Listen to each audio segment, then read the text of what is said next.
I'm Tass Mellis of The Starters. This is Ben Golliver with the Open Floor Podcast. Hi, I'm Kristen Ludlow from NBA Inside Stuff. I'm OG Anunoby of the Toronto Raptors. Hey, I'm Elena Delanon, and welcome to the Double Clutch. Double Clutch. Double Clutch Podcast. Hello and welcome to the Double Clutch podcast presented by NBAstore.eu. Remember to use the code DCPOD15 for 15% off all your NBA gear. I'm one of your usual hosts, Mike Miller, and today I'm joined by Jeff Stotts, a certified athletic trainer and consultant for a number of NBA teams. His website, instreetclothes.com, looks at sports injuries using statistical analysis to go beyond just the injuries, looking at their wider impact in both games lost and financial costs across the league. Jeff is a recognized industry expert, with the great Baxter Holmes of ESPN saying that he's considered the most authoritative public resource for tracking injuries in the NBA. Jeff is also an injury analyst for RotoWire and a contributor to DallasBasketball.com. You can find him at InStreetClothes on Twitter. Jeff, welcome to the show. I appreciate you having me on. It's a pleasure to have you on. I thought this is, the perfect time. We're coming up for 15 games into the season, and it's just been absolutely rife with injuries. So you must have had a busy start for yourself. Yeah, it's been a crazy year. The last several years in the NBA have really been insane with the injuries, especially to the top level talent. It culminated, I guess, during the finals last year with both Durant and Klay Thompson getting injured. We've had some carryover into this season already with those injuries, but there have been no shortage of new injuries so far this year either. Absolutely. We're going to get into that, but just before we do, let's take it back to the start. How did injuries and basketball coincide for you? So I have always been a basketball guy. I'm an athletic trainer by trade, and started working for RotoWire doing just some basic injury analysis and breakdowns of the three major sports, and just basically trying to use my athletic training knowledge to break down injuries into layman's terms, so fantasy owners would know what to expect when their guys go down and how long they're going to be out. Because in fantasy sports, it's a numbers game. You want to know, do I need to continue to invest in this guy or should I move on? And I'd always had a particular love for basketball. It's been my sport, but like I said, it's the one I've worked most closely with in my athletic training background. And I've always just loved the NBA. Grew up in Dallas, grew up a Mavericks fan when they were awful in the 90s, and then just kind of stuck with them all the way through to 2011 with Dirk. And it's even been, a great ride now with Luka. So it's been fun to be a fan. But then, I wanted to offer some more insight, and I kind of wanted to open up my doors for besides just the fantasy angle, and I wanted to launch my own site, but I wanted to do it with some kind of way to make myself stand out. I didn't want to just open a blog and write about injuries, and I had noticed that there was just never a good place where those injuries were cataloged or tallied. And you always hear about, especially within the last decade, we heard, the Suns training staff was amazing, they were one of the best, or this group is really bad. I wanted to know, why do we say that? How do we say that? So I basically started tracking the injuries and going back and collecting data for players all the way back to the 05-06 season, because that's when the injured list was taken out with the new collective bargaining agreement back then. So we got rid of those minimum 5 games out for an injury. And so you got to see better trends from players, because you got to see how quickly they came back from these types of injuries. And over a 2-year process, I built this database and used that to launch the site. And it's just kind of opened up the doors to looking at trends in the league, working with some teams, helping them notice some trends, and working with the league a little bit to do different things. And then writers like Baxter Holmes and Tom Habistrow and other guys that have just been really focused on player health and player centric with the load management issue and those kinds of things. So it's been a labor of love, that's for sure. It sounds it. What an incredible sort of niche to get into as well, though. So you've catalogued the careers of over 1,200 players, which sounds like a huge amount of effort. So let's bring it back to the NBA, the new season. So according to Basketball Reference today, Thursday, the 21st of November, 83 players are on injury lists. That's 18.4% of the league. Is the NBA experiencing an injury crisis? I wouldn't go that far. I mean, I think number one, we're more aware of the injuries now, and we always kind of have a recency bias when notable players like Durant or Kyrie Irving are injured. We see those guys and they tend to stick out a little bit more. But there is a growing problem in terms of just the total number of games lost. The last 2 seasons have been the highest in recent memory. 2 years ago was the highest. We crossed the 5,000 games lost to injury on this mark last season as well. And we're continuing to see problems, despite the fact that we're having advancements in medicine and things like that. So we're trying to pinpoint the multiple factors that are playing a role in all these increases in injury and trying to decide, what exactly is going on and how can we do our best to really reduce those numbers for everybody, because the casual fan or the intense fan all wants to see their best player out there. And I think that's really the first and foremost of what everybody wants when it comes down to it. Absolutely. So if it's gone over 5,000 games lost the past 2 seasons, I appreciate 2 seasons ago was the peak, essentially. Is it something that's been trending upwards as a whole in terms of more, if it's not a crisis at this point, is it something that is trending upwards with more and more games being lost, or is it just these 2 years a standout? These 2 years really particularly stand out. We were actually on a downward trend. Wow. 2 years prior to that, we were on a steady decline, and then all of a sudden we had this big, huge jump. And some of that has coincided with some injuries that have started to crop up in the younger talent in the league. You've had a lot of guys coming in, missing a lot of time. A guy like Joel Embiid came in, missed the season. Mm-hmm. Ben Simmons missed his first season. Several other players come, Nerlens Noel. All these guys who are coming in and missing time to start their careers. And while there have been other examples going back, there's still been problems, particularly with these younger guys coming in at this point. So is it then a case that the recent increase is repetitions of wear and tear injuries, or are we also seeing an increase in sort of bone breaks and for want of a better description, like freak injuries like Gordon Hayward a couple of years ago? Well, one of the big issues we're currently seeing is potentially these guys entering the league with a lot more mileage on their bodies than in years past. As the AAU scene has increased, you're seeing players specializing at a much younger age. A lot of the guys in previous generations came in and during their high school career, they played football and basketball or baseball. They played in other sports. So they were they were having downtime. So their body wasn't coming in with quite as much mileage. But now you have these guys basically playing year round with AAU. And I don't want to sit here and cast a black mark on the AAU, because there are plenty of pockets that do it right. But, these are young developing bodies that are playing, multiple games in a day. Traveling not under the best conditions. They don't always have the proper nutrition available to them. They don't have the proper technique in the weight room, and so they're coming in, with deficiencies in their kinetic chain, or they've built different bad habits that are rough on the body, and so you have to kind of you see a lot of these guys have to basically relearn how to do certain things at a certain point, and so that's really where a lot of people believe this is starting, and why we've seen an increase. But unfortunately, the problem is there's no real good solution at this point, other than potential steps that we can be made along the way. Sure. Okay, so there's essentially the misconception that early specialization is needed to succeed is a significant player in this.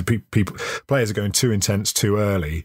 I think one of the quotes from Baxter Holmes is he did some fantastic articles in the summer, as I'm sure you're aware of because you're referenced in them, where essentially over a 13-year period, a 7 to 19-year-old can encompass more than 12 NBA seasons. So this is that's a huge body of output, physical exertion.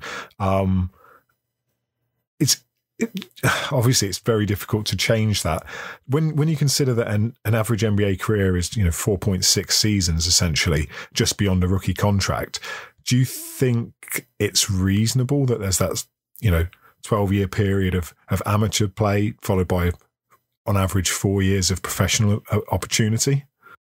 Well, it really depends on, number one, it's the talent, you know what I mean? And really, what are you going to do to surround that talent, right?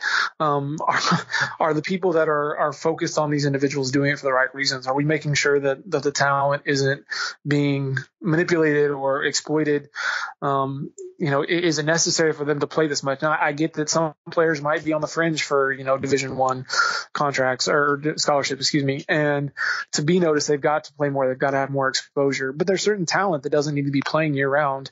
They just need to be, focusing on doing things that are not going to be as strenuous on the body and mixing things up and loading their body in different ways that are not going to overload the body. So it's a balance for sure. And that's why it's so complicated, because there's just so many variables in play here that for a lot of these guys, they have to either ignore or just accept to get noticed and eventually become an NBA player.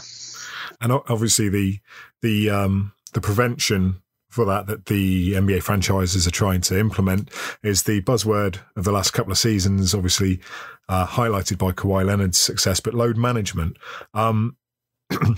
It's been a subject of debate this season significantly. The NBA has come out and sent memos to the league reminding them about what load management can and can't be used for, things like that.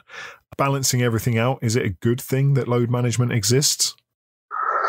I think so. I mean, I definitely think it's sound in principle, from the fact that, I don't like the term load management because it does seem a little bit vague and up for interpretation. I do think it's potentially better than maybe rest, which we've used in the past. And I mean, resting goes back years. That is not a recent thing. I mean, you had, in my database, I have back as far as 2001 of guys getting rested. Now, usually we saw rest at the end of a season. Playoffs are coming up, so we're going to rest some guys and give them some extra bit of rest going into the postseason. But you also had guys missing time in the middle of the season, and it was probably made most famous by Greg Popovich. Those Spurs teams that were so dominant. They would make a joke out of it almost. You had Tim Duncan being listed as rest old age, or did not play old age, when it was really rest. It was load management for lack of better terms. And they were trying to reduce the wear and tear on these guys.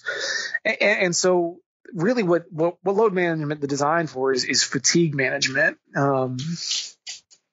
Trying to control the level of fatigue placed on these bodies, because there are so many variables, stressors that are applied to each individual player throughout a game, throughout practice, throughout their lives, that the best way to do that is to control the most intense activity in their life, and the most intense is often games. So if we can reduce the amount of load and placed on their body by letting them sit one game, that is hopefully going to help create a balance for that player that is going to help reduce fatigue and reduce the risk of overuse injuries or some other type of soft tissue injury that would then result in more missed time.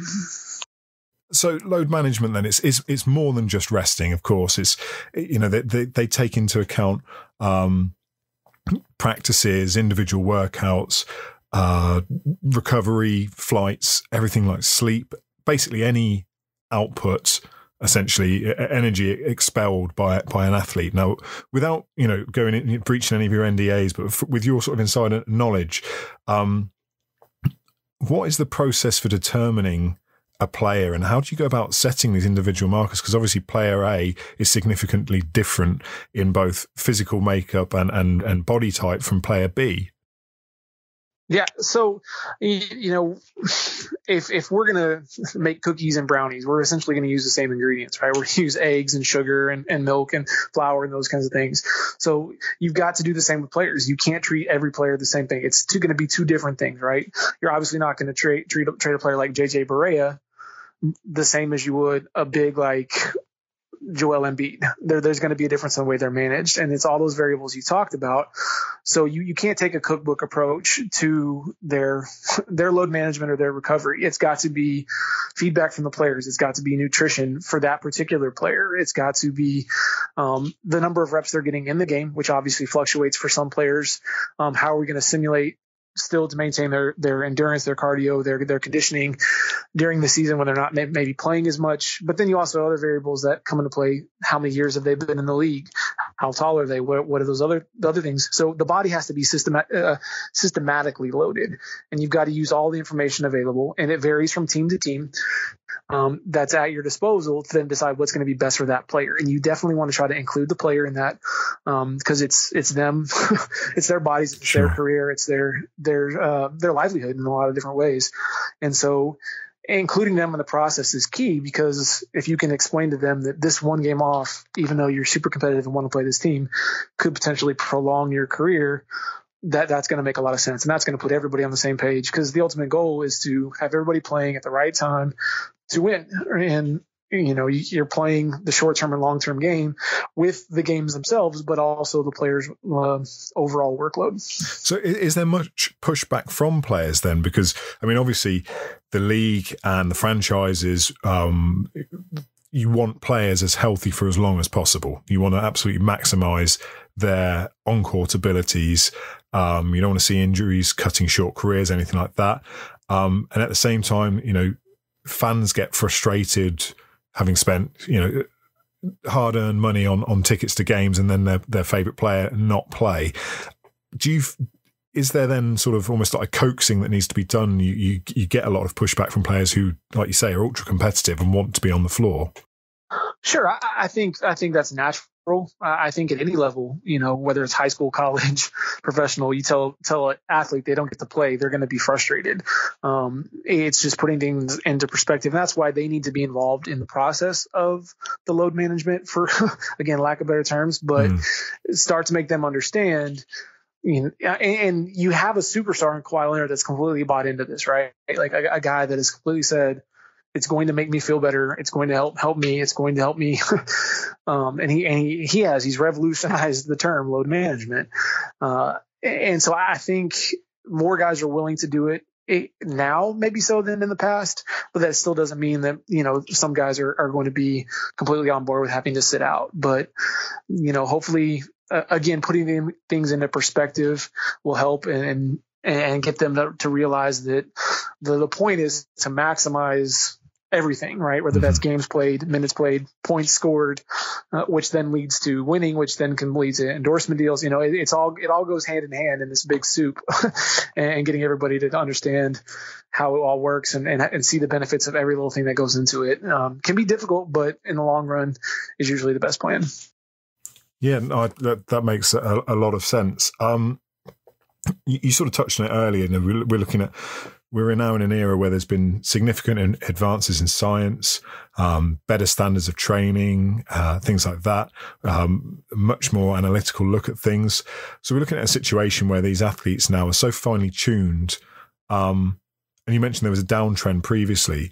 So are we seeing less serious injuries reducing because we're able to prevent them by training athletes so precisely? But and if we are, does that mean that the sort of kickback is they're exposed to a greater risk of serious injury, or is that?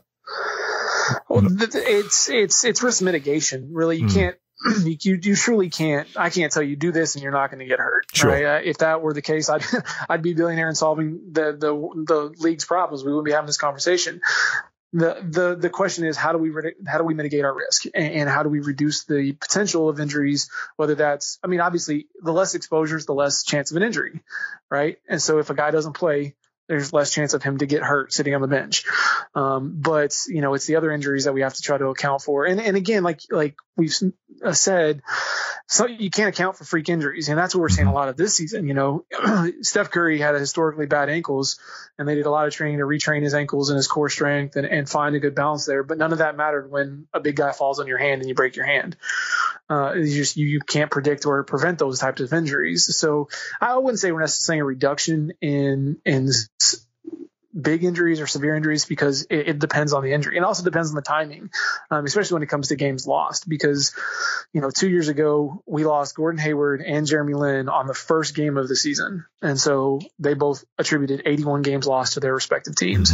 And so that's going to inflate your total, versus a guy that tears their ACL like Klay Thompson in the final game of the postseason. That's not going to reflect any on last year, but it's definitely going to have some carryover effect this year. So it's very fluid.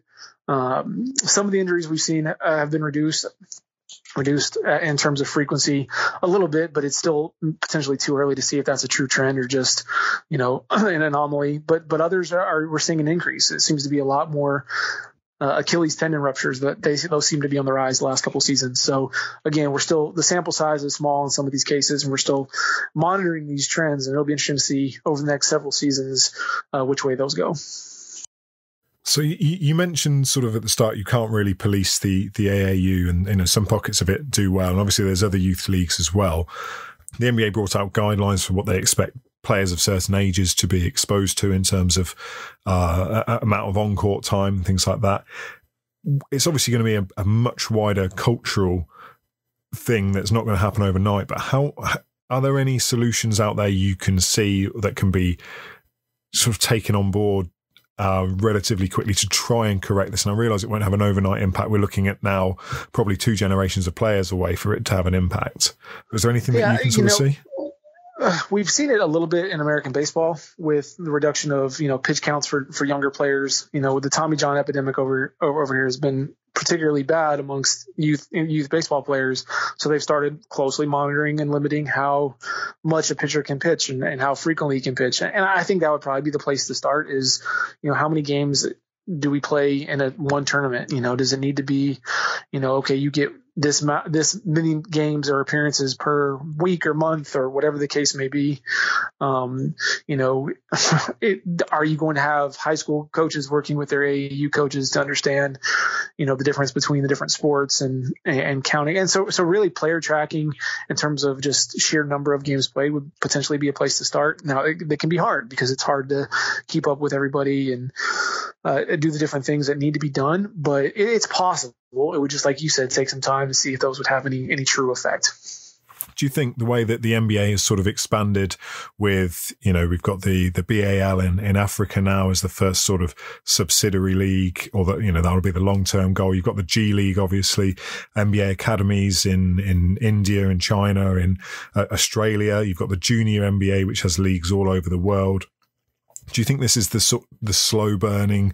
The NBA will start to reach out into deeper pockets so it can control the sport more, or do you, am I just reading far too much into this? Well, no, I think it's number one is trying to get basketball to reach different pockets, right? You definitely want to put the basketball in the hands of some guys that had never even potentially thought about that. I mean, you've seen that with guys like Serge Ibaka, Pascal Siakam, Joel Embiid, who didn't find basketball till later in their adolescence, and now they're headliners in the NBA, and so you're able to reach them. But the big thing, and I think the NBA and the Players Association are doing a good job with this, is educating those groups in the process. So not just teaching basketball, but teaching ways to potentially skill set, take care of your body, rest, recuperate, recover, those kinds of things, because that's really what's going to start to see a big difference is how not only now that the guys are getting introduced to the skills in the game itself, it's how do they go about taking care of their bodies in the process that's going to be potentially beneficial down the road. Yeah, absolutely. You mentioned you were a Dallas fan at the start, so let's talk about Luka for a minute.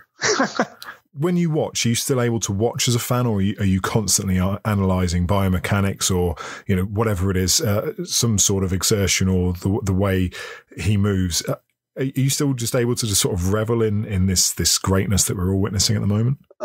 Sometimes, it's hard to turn it off. I'm the worst guy to watch a game with sometimes, in terms of those kinds of things, because even the slightest little tweak of an ankle, I'm like instantly like, okay, if that was a lateral ankle sprain, inversion, my brain never gets shut off that way.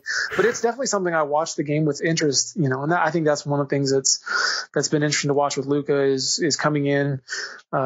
He's been playing so much basketball since a young age, and to come in and drop some of the weight that he had his rookie season and move the way he does is pretty impressive. I mean, I think you've seen a lot of people talk about the different ways he approaches the game in terms of his style, his acceleration, his deceleration, his control, doing those things. It's a lot of fun to watch. And when the results are what they are, it's even more astounding because it's just been so much fun to watch. As a Mavericks fans, we're blessed with a guy for 21 years who, was an Iron Man by all accounts, and, Dirk was just amazing, on the court, off the court for the city of Dallas. And then for his retirement to coincide with the introduction of this kid has just been ridiculous. It's been so much fun to watch, and it's very exciting. Do you think that he's almost like a test case in the league? Because obviously his entire basketball education was far different, coming through the European system with Real Madrid, and obviously in Slovenia before that.